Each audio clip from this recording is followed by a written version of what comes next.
Hello students, welcome to step up academy. मैं अंजलि सिंह कुशवाहा और मैं हूं आपके बायोलॉजी ट्यूटर। आज हम स्टार्ट करेंगे क्लास 12 के chapter number 6 that is evolution के एक न्यू और लास्ट टॉपिक को स्टार्ट जिसका नाम है ह्यूमन इवोल्यूशन।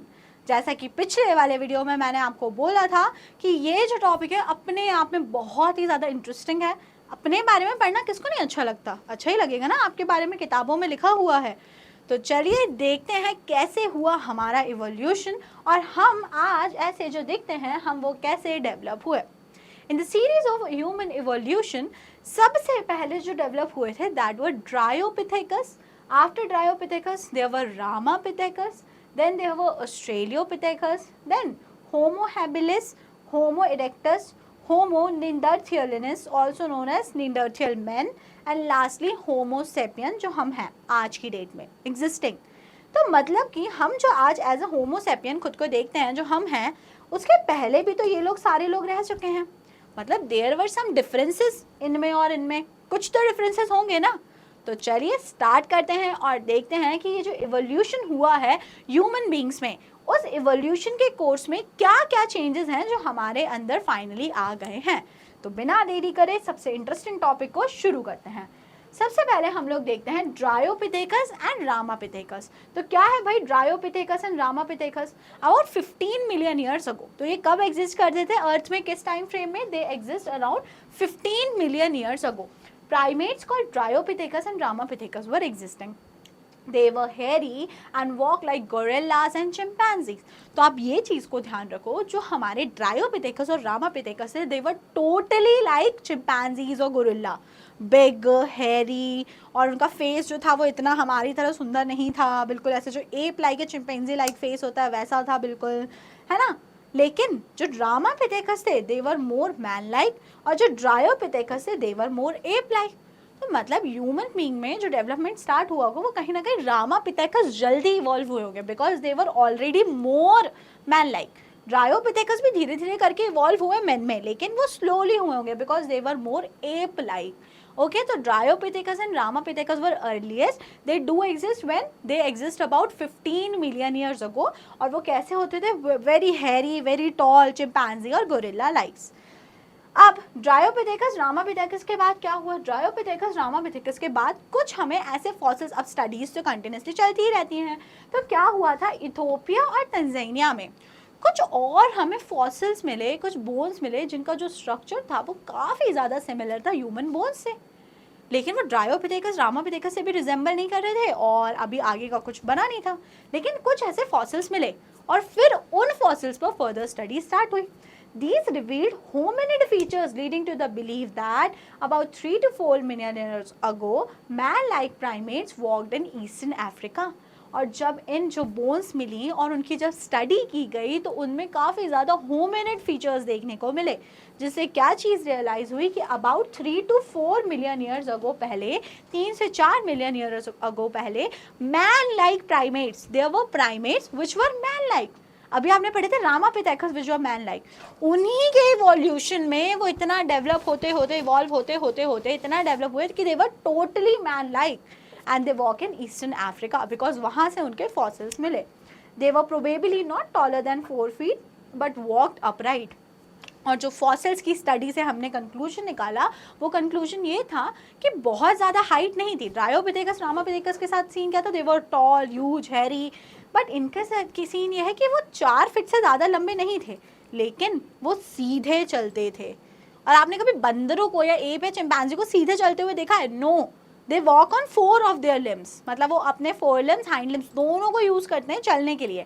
बट यहाँ पे जो फॉसिल्स मिले वो हमें ये शो कर रहे थे, दोज वर द एविडेंस कि जो ह्यूमन के डेवलपमेंट में होमिनिड लाइक प्राइमेट जो थे वो अपने सिर्फ लोअर लिम्स को यूज़ करके वॉक कर रहे थे। दे वॉक अपराइट, स्ट्रेट चल रहे थे वो, straight. They were not using their 4 limbs for the purpose of walking. Okay, जब ये चीज़ डेवलप हो गई तो उसके बाद नेक्स्ट कैटेगरी डेवलप हुई। उसके पहले ये कंपैरिजन देख लो जो आपके एनसीईआरटी बुक का है। ये किस किस के बीच का कंपैरिजन है? सबसे पहले देखो, it was a adult modern human being, ये जो है आपको स्कल दिया हुआ है अडल्ट मॉडर्न ह्यूमन बीइंग का। Then baby chimpanzee and then adult chimpanzee. तो आपको 3 ऑर्गेनिज्म के स्कल्स और उनका एडल्ट का पिक्चर आपकी बुक में दिया हुआ है। And what this picture is depicting, it is depicting that the skull of baby chimpanzee is more like adult human skull than adult chimpanzee skull. तो बेबी जो चिंपैंजी है उसका स्कल अगर और आप एक अडल्ट ह्यूमन का स्कल कंपेयर करो तो ये ज़्यादा सिमिलर है। रादर आप अडल्ट चिंपैंजी और ह्यूमन के स्कल को जब आप कंपेयर करते हो तो इससे ये समझ में आया कि अल्टीमेटली ये जो चिंपैंजीज और एप्स थे ये डेवलप या इवॉल्व होंगे in man. Okay, so this comparison is depicting that. अब वही अपनी पुरानी बात पे आ जाते हैं। अगर वहाँ पे होमिनिड लाइक हमें कुछ मिले थे प्राइमेट्स, तो जिनकी फर्दर स्टडी से फिर नेक्स्ट कैटेगरी डेवलप हुई इन होमिनिड लाइक प्राइमेट्स में, जो थी ऑस्ट्रेलियोपिथेकस। क्या थी? ऑस्ट्रेलियोपिथेकस। तो Australopithecus were exist 2 million years ago. तो 2 मिलियन ईयर्स अगो पहले एग्जिस्ट करते थे Australopithecus. Lived in East African grassland. कहाँ पे पाए गए? जनरली आप अगर ध्यान दे रहे हो तो ह्यूमन का जो सिविलाइजेशन है, ह्यूमन बींग्स का जो डेवलपमेंट है वो कहाँ से स्टार्ट हुआ है? अफ्रीका से। अफ्रीका से आए हो आप सबके सब, आपके एंसेस्टर्स कहीं ना कहीं कभी ना कभी किस जहाँ से मूव ऑन करे गए हैं? अफ्रीका से। Hunted with stone weapons. अब क्या होने लगा, आप अगर देख पा रहे हो तो ब्रेन जो है वो धीरे धीरे डेवलप होने लगा है। अब जो है वो जो स्टोन्स के वेपन्स बना के उससे हंटिंग करने लगे एनिमल्स को, और साथ में सर्वाइवल के लिए अब वो फ्रूट्स खाने लगे। तो ऑस्ट्रेलियोपिथेकस की क्या क्या कैरेक्टरिस्टिक है, किस टाइम फ्रेम में एग्जिस्ट कर रहे थे? 2 मिलियन ईयर्स अगो पहले ईस्टर्न अफ्रीकन ग्रासलैंड्स में ये रहते थे। ब्रेन का डेवलपमेंट हुआ तो they develop tools of stone और उससे वो हंटिंग करते थे। And but they ate fruits, वो फ्रूट्स ही खाते थे। उसके बाद में आए होमो हैबिलिस। अब होमो हैबिलिस जो थे वो फर्स्ट ह्यूमन लाइक बींग्स हैं। तो सबसे इंपॉर्टेंट बात तो आप यही याद रख लो, अभी ड्रायोपिथेकस, रामापिथेकस, ऑस्ट्रेलियोपिथेकस, इनके बारे में अगर आप देखो तो देवर मोर मतलब एप लाइक, वो ज़्यादा तरह से बिल्कुल एप लाइक दिख रहे हैं। डेवलपमेंट आपको दिख रहा है, इवोल्यूशन आप देख पा रहे हो, but still they are more ape like. अगर आप होमो हैबिलिस की बात करते हो तो Homo habilis was the first to look like a human. जो पहले की तरह ह्यूमन की तरह दिखता था वैसा वो फर्स्ट ऑर्गेनिज्म था। कौन? Homo habilis. तो होमो हैबिलिस जो था वो फर्स्ट ह्यूमन लाइक बीइंग था। द ब्रेन कैपेसिटी वो between 650 to 800 cc. Now what does this cc mean? cc means cranial capacity. What does cc means? Cranial capacity. तो जो ब्रेन है उसका साइज जो है वो धीरे धीरे करके बढ़ेगा। आप देखोगे तो अगर हम होमो हैबिलिस की बात कर रहे हैं तो उनका जो ब्रेन साइज है वो 650 to 800 cc था। They probably did not eat meat. तो ये प्रोबेबली मीट नहीं खाते थे। They also do survive on fruits.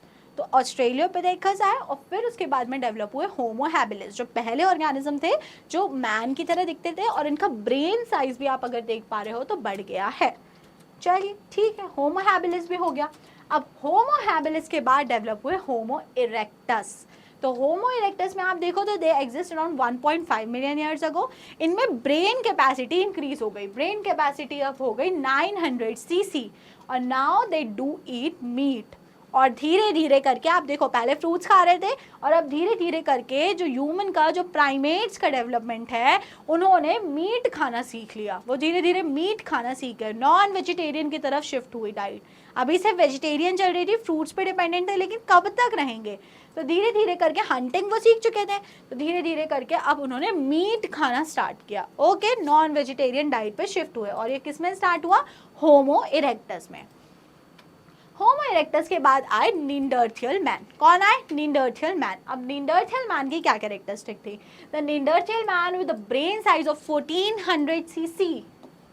सबसे बड़ा अगर आप देख रहे हो, सबसे ज्यादा अभी तक ब्रेन साइज जिसका है वो निंडरथियल मैन का ही है, 1400 cc। Lived near east and central Asia between 1 lakh to 40,000 years back. तो 1 lakh to 40,000 ईयर्स बैक जो ऑर्गेनिज्म डेवलप हुए, जो प्राइमेट डेवलप हुए, दे वर निंडरथियल मैन, जिनके ब्रेन काफ़ी ज़्यादा तेज था। क्या था, कितना था उनका क्रेनियल कैपेसिटी? 1400 cc था उनका क्रेनियल कैपेसिटी या brain capacity. They use hides to protect their body and buried their dead. अब जब वो हंटिंग सीख चुके थे, मीट खाना सीख चुके थे, तो मतलब वो ऑर्गेनिज्म को यूज़ कर रहे थे। सपोज उन्होंने एक हिरण को मार दिया, एक डियर है, उन्होंने उसकी हंटिंग करी, अब उसका मीट तो उन्होंने खा लिया, बट जो उसकी स्किन होती है ऊपर की वो तो वेस्ट ही होती थी ना, उसको हटा देते थे अलग। लेकिन अब निंडरथल मैन ने वो जो हमारा डियर था जिसको उन्होंने मारा था, उसकी स्किन को भी उन्होंने यूज़ करा। वो स्किन से खुद की बॉडी को प्रोटेक्ट करना सीख गए, बिकॉज वेदर कंडीशंस जो होती हैं, गर्मी सर्द ठंडियाँ आती हैं, तो उससे उनको खुद को प्रोटेक्ट करना है, तो अपनी बॉडी को प्रोटेक्ट करना सीख गए Neanderthal man with the heights. And also culture started. आप देखो with the development of Neanderthal man they started burying their dead. Death जो होती है वो एक अल्टीमेट रिजल्ट है, मतलब अल्टीमेट कंक्लूजन है। कोई भी ऑर्गेनिज्म अगर डेवलप हुआ है तो अल्टीमेटली उसकी डेथ होनी है, इट इज फिक्स्ड, है ना। इवोल्यूशन भी आपको यही बता रहा है। लेकिन with civilisation, with development of man, उस मैन ने, निंडरथल मैन ने ये सीख लिया, क्या सीख लिया? टू बरी देयर डेड, जिसके कारण जो बॉडी होती है वो स्टिंक नहीं करेगी, body will get decompose and all the nutrient minerals will again go back to the soil. मिट्टी से आए हो, मिट्टी में मिल जाओगे। तो ये चीज़ सीख चुके थे निंडरथल मैन। तो वो स्किन को, एनिमल स्किन्स को यूज़ करते थे खुद की बॉडी को प्रोटेक्ट करने के लिए, साथ ही साथ में वो अपने डेड को बरी करते थे in the ground. This were the characteristic of Neanderthal man. अब लास्टली हम बात कर लेते हैं हमारी होमोसेपियंस की, जो हम आज एग्जिस्ट करते हैं। तो Homo sapiens arose in Africa and moved across continents and developed into distinct races.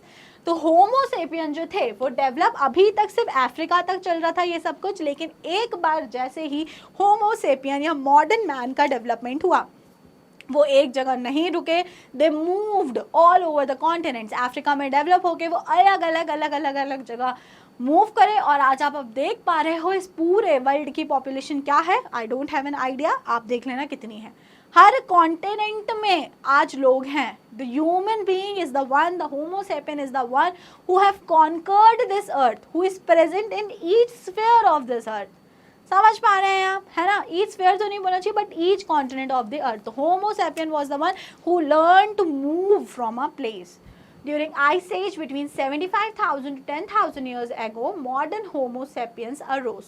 तो Homo sapien और उसमें वही modern man और advancedity के साथ और ज़्यादा development features के साथ में develop हुए हमारे modern Homo sapien। अब हम बात कर लेते हैं हमारा civilization कैसे start हुआ। तो हमारा civilization start हुआ with prehistoric cave art developed about 18,000 years ago। अब जब मैन डेवलप हो गया, होमो सैपियन डेवलप हो गया, उसने स्किल्स सीखी। तो स्किल्स सीखने के बाद केव आर्ट डेवलप हुई। क्या डेवलप हुई? Cave art. अब केव आर्ट कहाँ देखने को मिलती है? अब जैसे आप अगर कभी भोपाल आते हैं तो भोपाल से कुछ ही दूर एक जगह होती है जिसका नाम है भीमबेटका। भीमबेटका की स्टोरी ये है, जब पांडव अज्ञातवास में थे, जब वो अपने उनको अज्ञातवास में जाना था तो वहाँ पे वो छुपे थे, ठीक है। तो वो एक जगह है Bhimbetka which is full of these cave arts. वहाँ पे पूरे स्कल्पचर्स ड्रॉन हैं, उनकी लाइफस्टाइल कैसी थी, उनका कल्चर कैसा था, उनके फेस्टिवल्स कैसे होते थे, उनके यहाँ मैरिजेस कैसी होती थी, everything is drawn on these. Because pen paper was not invented that time ना, नहीं था ना पेन पेपर। अब अपना कल्चर आपको प्रोटेक्ट करने के लिए बेस्ट सोर्स होता है रिटर्न सोर्स। आप अगर किसी चीज़ को लिख के रख देते हैं तो वो चीज़ परमानेंट हो जाती है, फिर उसको आप नहीं चाह के भी नहीं भूल सकते हो। या तो आप उसे ड्रॉ करके, मतलब ऑन पेन पेपर अगर आप उसको कुछ भी ड्रॉ या लिख दे रहे हो कुछ भी, लेकिन अब पेन पेपर तो थे नहीं। And to protect the culture, to protect the civilisation, they start drawing on the rocks. So these were known as cave arts.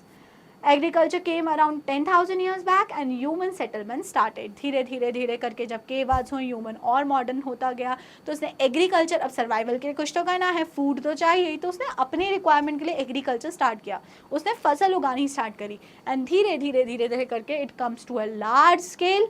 फिर उसके बाद में काफ़ी सारे सिविलाइजेशंस आए, उनका डिक्लाइन हुआ। अब ये पार्ट हो जाता है हिस्ट्री का।